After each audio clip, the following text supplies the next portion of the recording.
Loved ones, Management 3234. Today is session 17. If we were meeting face-to-face, it would be 14 July 20.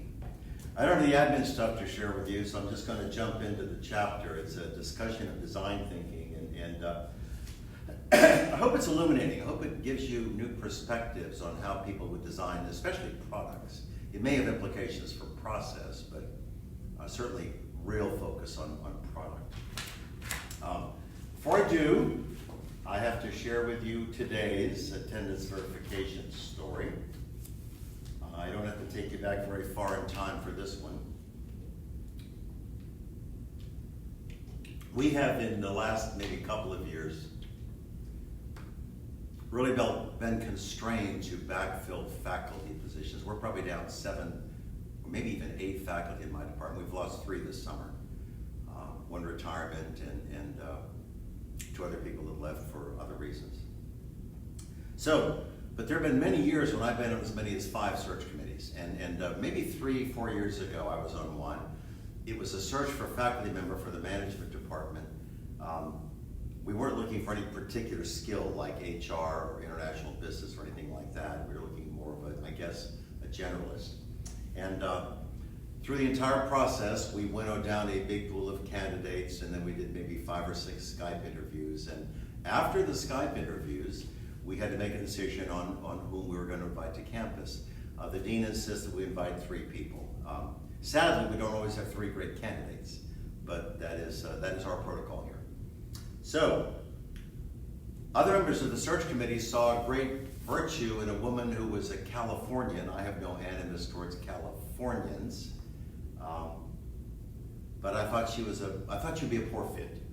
And of course, I'm basing this on looking at her Vita, having this hour 15 Skype interview with her, a chance to interact. I thought she'd be a poor fit, but I was overruled. I think everyone else on the search committee said, no, she needs to be one of the 3. So we brought her and 2 other candidates to campus. So since I'm on the search committee, I'm probably going to have 4 touches, 4 different interactions. I'm going to watch her research presentation. I'll see her teaching demo. The search committee always has an hour-long meeting with the candidate in which they get to ask us questions, the community, housing, schools, things like that. Usually there's some sort of a meal. We obviously have them here for a day or more, so there are 3 meal opportunities. So I typically have 4 touches, 4 direct interactions with any candidate that comes on campus for a faculty position. Now, this is a good practice, I think. We always host a 45-minute long meet and greet in the management department offices, usually mid-morning. Because if you think about this, the faculty are all busy. We can't always be at her teaching demo or research presentation or whatever. And we want an opportunity for all the faculty that have a chance to come and meet all the candidates. So we're there with milk and cookies, whatever little tidbits we had. And uncharacteristically, I decided to go to the meet and greet. I don't know why. Clearly, I didn't have a class at the time or anything else that was pressing. I knew I'd see her in other contexts, but I went to the meet and greet. And although she'd met me on the Skype call, I don't expect her to recognize me. So as I walked up, I said, hey, good to have you here. Now, her first name was Veronica. I don't remember her last name, but she chose, and I think this was a great choice, she chose to go by the nickname Ricky. Don't remember her last name, but here's how our exchange went at the introduction. She extended her hand and said, hi, I'm Ricky Rocket. I'm vegan. And I was holding her hand and I smiled and I said, hi, I'm Bill Norton. I'm carnivore. And we broke off and she did other stuff. But I thought to myself, this was a mid-morning meeting, and I thought, gosh, if I have to take her to lunch, I have to develop a strategy, some sort of a plan that's accommodative to her dietary needs. So I crushed it. I would have knocked this one out of the park. I didn't take her, somebody else did, but I was prepared. I really was. Here was my strategy for lunch. I was going to take her to Wendy's. Of course, it's my treat. And I was going to order the Sonda Baconator combo. Dead pig, dead cow. Love it. Probably a shake. And I was going to give her my fries. Think about it. They're potatoes. non-GMO, non-dairy, non-meat, fair traded, whatever else. So that was my strategy for lunch. And again, as I told you, it turns out that someone else took her, but I was ready. I was prepared to give her the best experience she could imagine. So let's go to chapter 6, design thinking. Design thinking at its heart is what you would expect it to be. How do we design a new product? Now, I get it that there's a clear bias towards products, but could we design a new process? How we do things? Of course we could. Of course we could. So please don't push it off into a product-based environment exclusively, because it has that kind of duality. We could use this very same approach to design a process, the way we do something. So definitionally, it's on page 145. It says it's a process, design thinking is a process that we use to solve complex problems. And I want to point out that many complex problems resist simple solutions. If you simply look to life sciences, look at all the people, the tens of millions of people just in the United States alone. We have 5% of the world's population. Tens of millions of people that suffer from chronic diseases. Arthritis, diabetes, arteriosclerosis, or any other sort of heart condition. We can diagnose the problem, but we don't yet have solutions for them, do we? So a lot of complex problems resist simple solutions. And it is well that you know that. Don't think that for every problem there's a solution. Not always. Or certainly not one that's easy to discern and easy to implement. A lot of complex problems require complex solutions, or we haven't yet discovered one. So design thinking is meant to help match solutions in the context of business with some sort of a market need. We're not practicing medicine. We're not researchers. That's not what our goal is. This is not med school. All y'all are in a college of business, and you're going to leave here with an incredibly useful degree that gets you well employed. Hallelujah. I am overjoyed with your good decision. So clearly, if we're going to identify solutions that match up with market needs, don't we have to identify the market need first? Isn't that the starting point? Well, of course it is. Of course it is.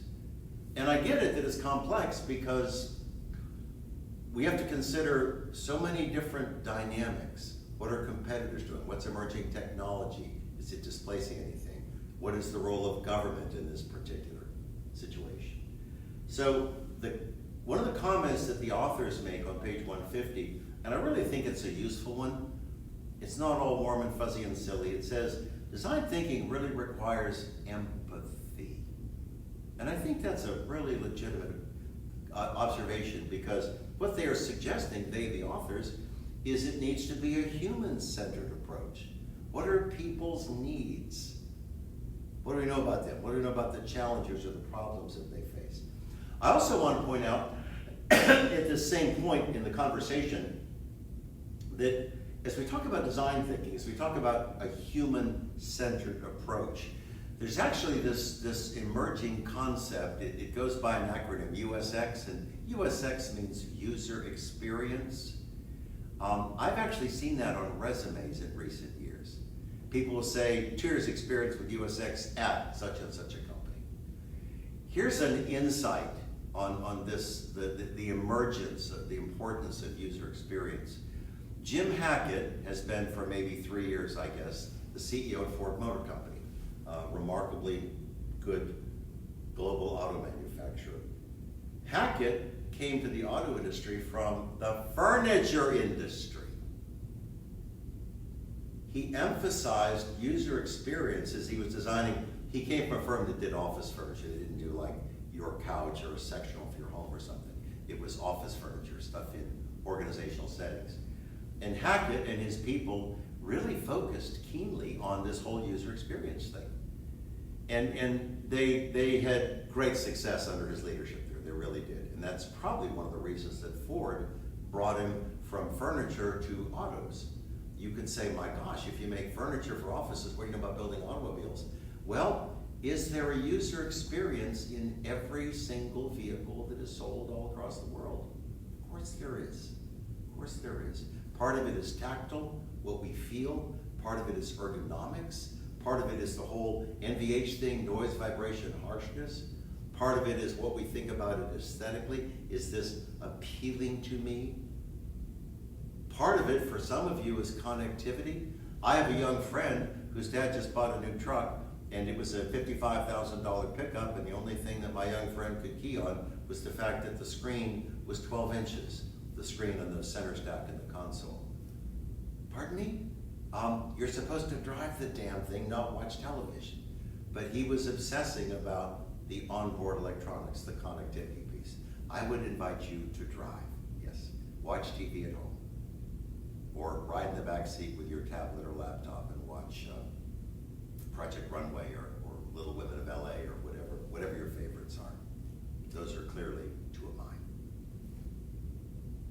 But I want you to think about this as we talk about a human-centered approach. I want you to key on the fact that there's an emerging concept that's really captured in a lot of businesses. What is the significance of the user experience? If I'm in business and I deliver a good user experience to you, what's going to happen to sales? Boom! Sales go up, profitability goes up, market share goes up. I have more satisfied customers. Everything about that is healthy and wholesome. So I just want you to realize that, again, this is so significant that I've seen it on resumes in the last couple of years. So this thing about user experience is nothing to poo-poo. So now I'm on 154, and the authors talk about 3 phases of design thinking. This is not radically different from any other rational decision-making model. Let me tell you what they present. They say that the first phase is inspiration. What is the design challenge? What exactly is it that we're supposed to do? We're supposed to design a new vehicle, a new chair for an office setting. What is the design challenge? And of course, we can't do that without interacting with people and finding out what their needs are. The second part of that puzzle is what the authors call properly ideation. Ideation is a fancy word for brainstorming. You generate a set of possible solutions without throwing any of them away. You don't approach them critically. You generate a set of possible solutions, and then later, once you have this relatively big, fuzzy, messy set of possible solutions, you have to explore them and think, what does it take for resources? Is it achievable? Is it optimal? Because clearly, some solutions will be more positive than others. But you start, ideation just as a form of brainstorming. You generate a set of possible solutions. You can later look at them critically. You can later evaluate them in terms of implementation and cost, and decide if some should be rejected or modified or adopted. And then the third phase, of course, is implementation. Of the set that you developed and then looked at critically, clearly you're going to choose one that you regard to be optimal. Now, could you do 2 or 3 and roll them out parallel?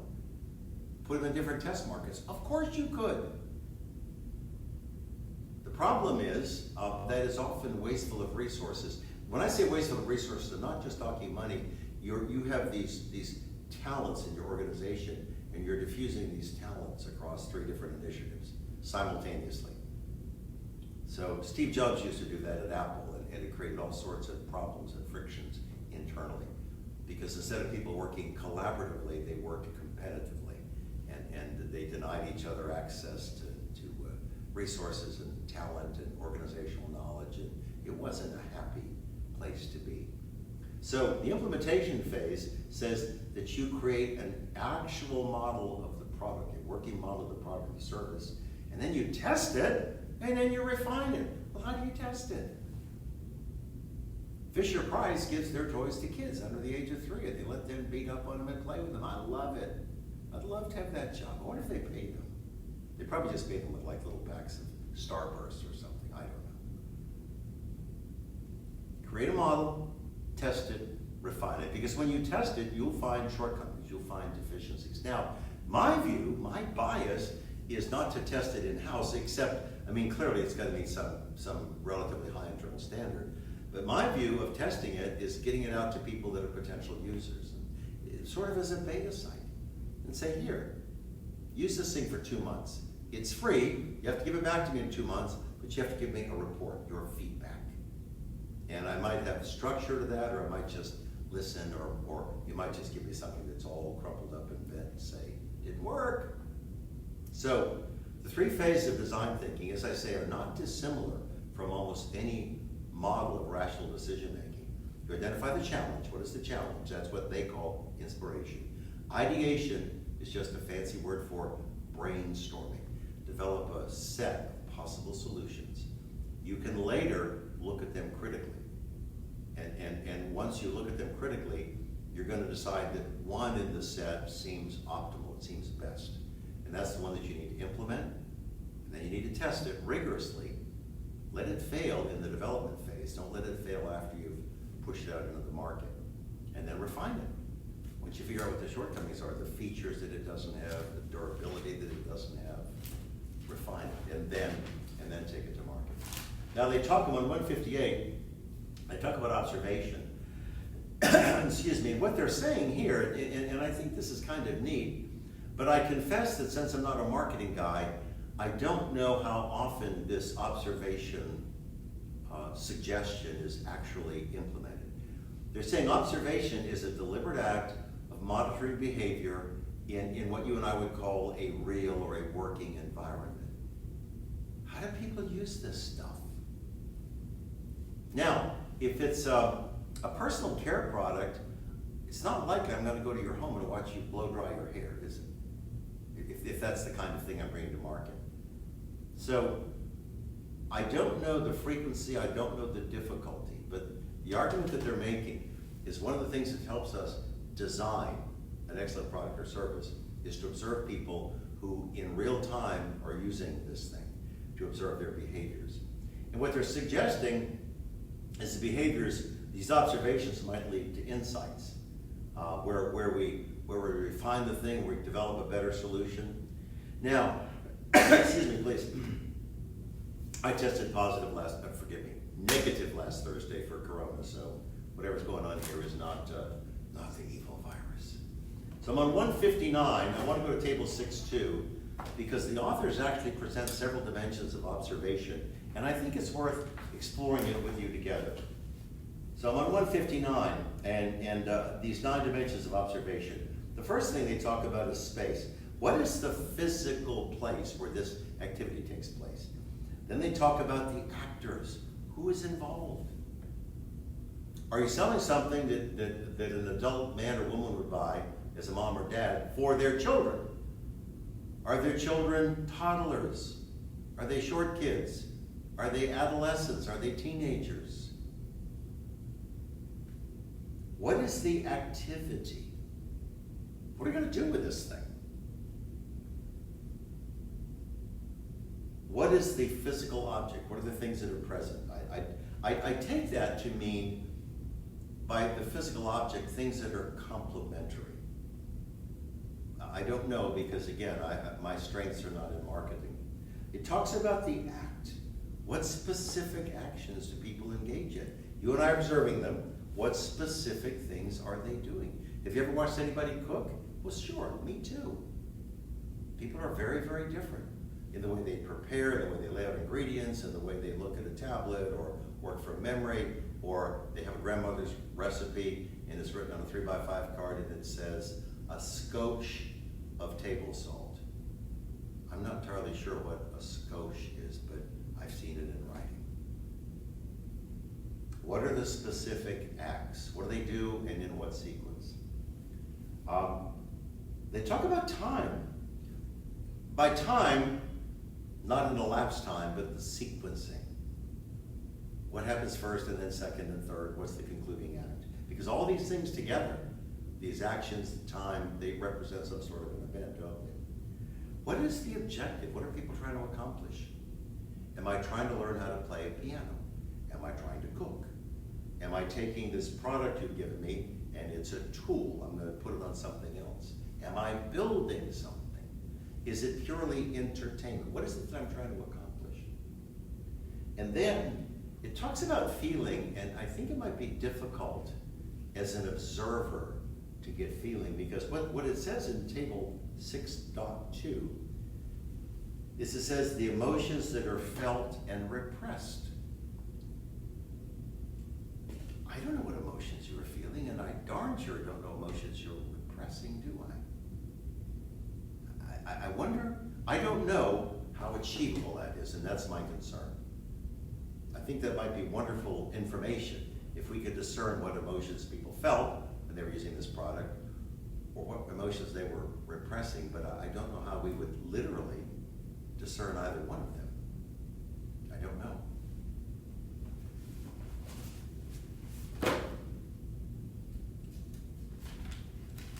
So now, we're in 160, and they talk about interview techniques. And in truth,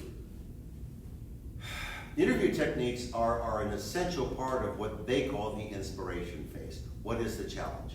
What is it that we need to develop? What's the problem out there for which we need to find a solution? So interviewing is just a powerfully important piece of this, because again, we're talking about interactions with people who are users. We're not talking about us sitting in a room with engineers thinking, well, this is technically possible. We don't care about what's technically possible. We care about what people need. What will be a solution to some challenge that they face? So this discussion of interviewing says that the first part of the interview is the preparation. Whom will I interview? By whom? There are a lot of ways to legitimately identify people. Sometimes it might be positional.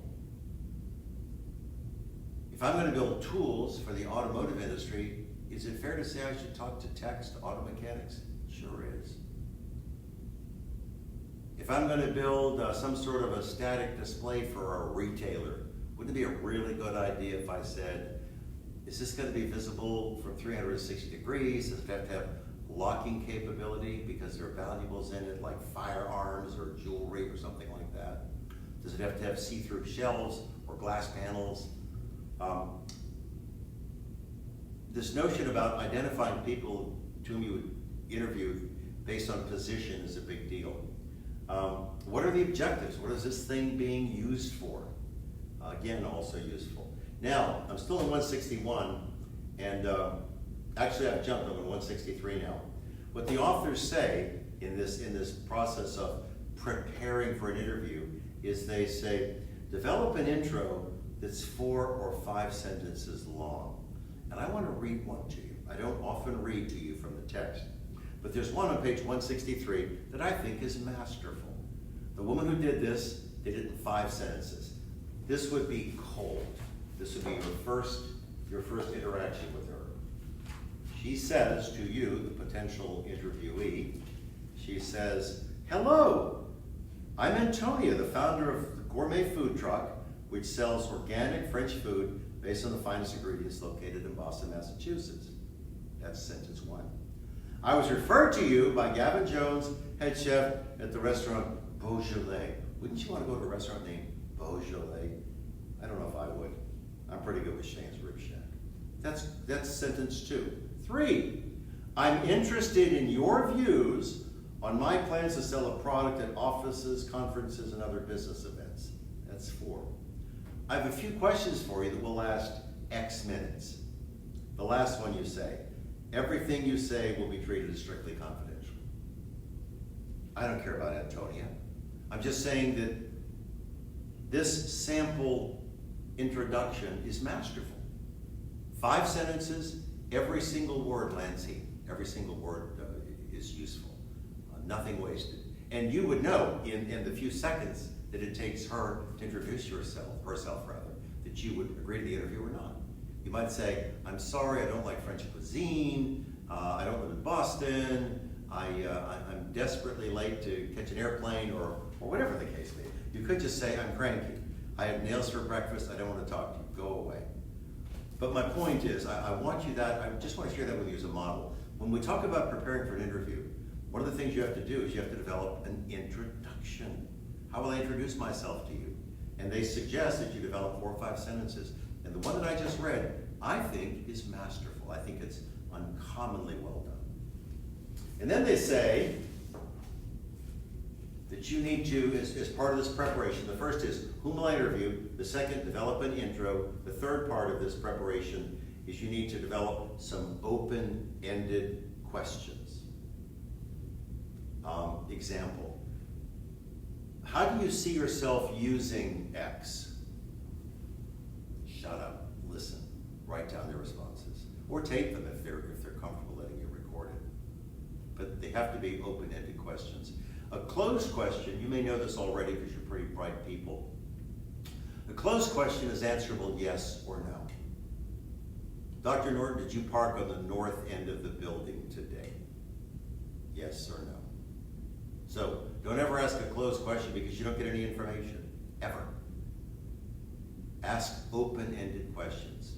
What are your thoughts on? How would you use? What has disappointed you in the past? Zip, shut up, listen, write, or record, whatever the case may be. So the third part of this prep thing is simply developing a set of open-ended questions. Then they talk about conducting the interview, and they say something that is not lame. I actually think it's sort of a high-order skill, and many people haven't yet developed it, and that is to listen actively.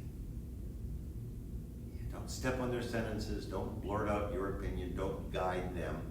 Listen actively. Ask a question and capture what they have to say. Now, clearly, if you were talking to me, faculty meeting or anything else, I will regularly ask for clarification. I will say, I don't quite understand whatever you just said. May I ask purely for clarification? And that's a useful thing to do.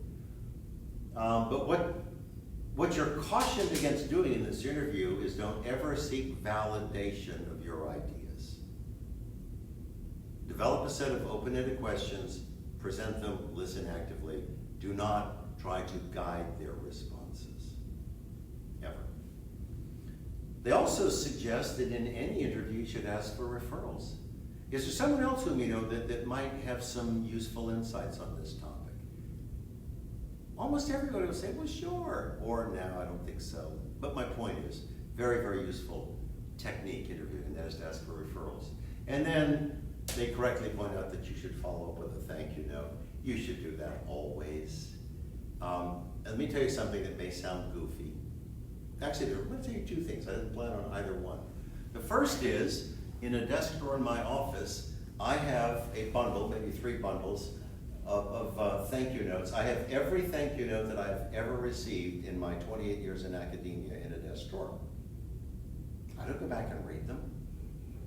I read them once or twice, warmly, appreciatively, and then they became part of the bundle. I've never discarded them. That's one useful example of thank you notes. Here's one that might be more compelling. I've watched candidates come to campus for a visit, in a faculty search, and then wisely within 24 hours they'll send a personalized email to everyone with whom they interacted. It might have 3 sentences. Dear Dr. Norton, it was a delight to be on campus. I enjoyed our time together. I hope I'm the candidate whom you choose. Sincerely, Ricky Rocket, or whatever her name was. But my point is, I've watched people print those emails and walk up in the hall waving them, saying, look, this person sent an email, a thank you note. It is so rare that it is cherished. Set yourself apart. Do that every time you go on an interview. Send a thank you note, just a 2 or 3 sentence electronic message to everyone with whom you interacted on your site visit. And I promise you, you'll start to build a network and relationships, and all sorts of important things will flow from that. But this notion about a thank you note may seem trivial, old school. It is neither, loved ones. It's powerful. It sends a powerful message. And I really urge you to capture it and use it. So now, I want to take you to page 169. I think this is the last content thing in the chapter that I want to talk with you about. Let me find it. It's table 6.4 on page 169.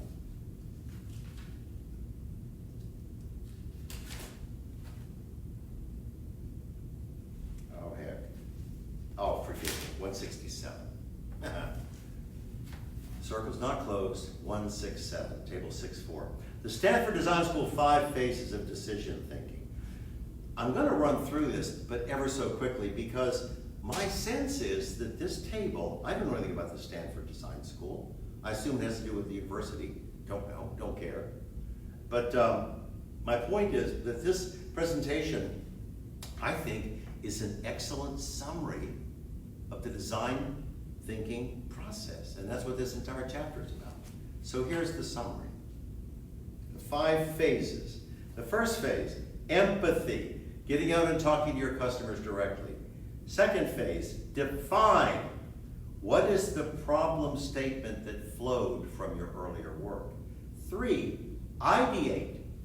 Brainstorm lots of ideas that could help you solve the problem you identified. 4, prototype. Build a crude version of the solution that you want to test with users. And then 5, test it. Get out, test it with users, and of course, refine it. Because it is inevitable that you'll learn things. They'll identify shortcomings or disappointments or whatever the case may be. So, in fairness, although I want you to read the chapter and I want you to immerse yourself in it, that table is a really good grab. It's an excellent summary of this process of design thinking. So, for today, for chapter 6, we have pushed back the boundaries of knowledge as far as we can today. And I want to ask you the attendance verification question. What was my lunch plan for the vegan candidate in that faculty position search? Pretty straightforward question. All right, love you. Talk to you all soon.